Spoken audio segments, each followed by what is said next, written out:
You want to get your ratios right with the people that you work with. 6 to 1. 6 good things to 1 bad thing. People don't want to hear from you every time you have something bad to hit them over the head with.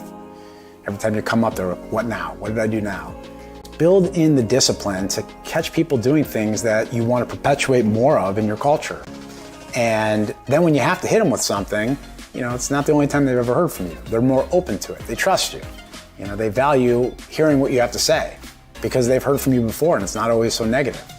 Getting your ratios right helps build some of the trust that your team's going to need to find some chemistry, to find some of that flow. And it also creates traditions. It helps you honor the past, celebrating the wins. Make a big deal out of it. Being able to have some fun with your team. We had something that we did every March, and it was the only month of the year that we were allowed to compete with each other internally. We used to make brackets, and we put people up against each other. We do it for sales, we do it for numbers, we do it for all types of different performance, and we give away cash and just have some fun. And it just went side by side with March Madness. It became a tradition. We did it for 2 decades. And we had something we did for our community service work, something called Penny Wars. And every team had a big jug and they put pennies in. How much money can you raise? And they got real creative with it. For any silver coins or any dollars that you put in someone else's bucket, it becomes a negative number for them. And people were trying to fill up other people's buckets with silver coins, and they were trying to fill up theirs with all the pennies. And we raised thousands of dollars for this, and it became an annual tradition. As a leader, it's important that you connect people to your past and become a storyteller so that people can understand what they're part of.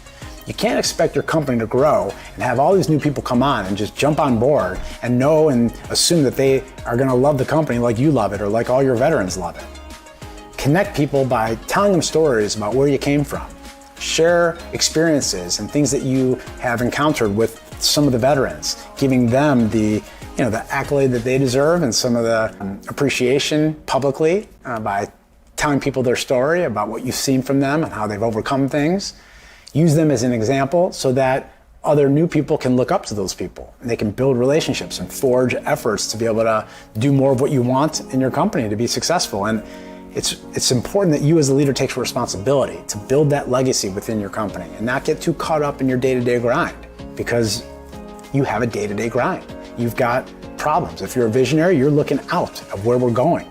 You've got to pivot and you've got to see what's going on in your industry with your competitors. It could seem counterproductive to be looking backwards, but you have to remember where you came from and you have to connect people to that.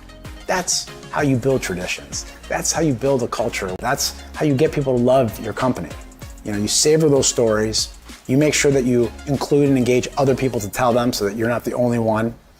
And you make sure that you find creative ways to celebrate the wins. We used to high-five people in our office at the end of our month, where we would highlight people for exhibiting the core values that our company had stamped on the walls. And we wanted to perpetuate those core values by recognizing and rewarding people for it. We'd give away bonuses and time off, and we'd high-five them. We'd come up, we'd give them a plaque.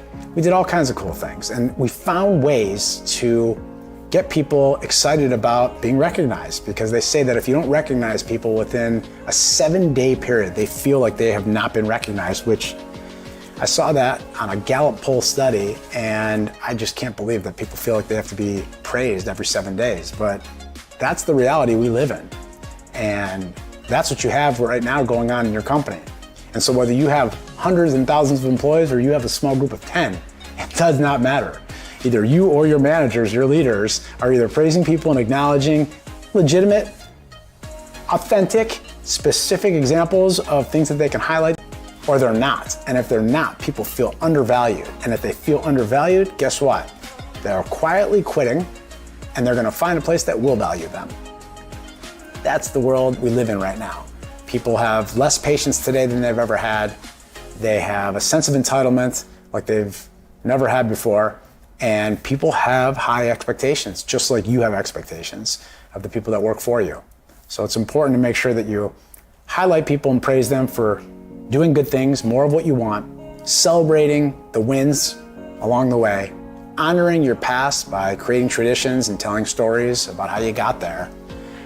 That's what makes a great leader great, is they have the ability to rinse and repeat what they do constantly, knowing that sometimes you gotta say things 10,000 times before it sinks in. And a lot of times on the 10,000th time when it's sunk in, you had a new employee just start and it's their first time. So get used to it.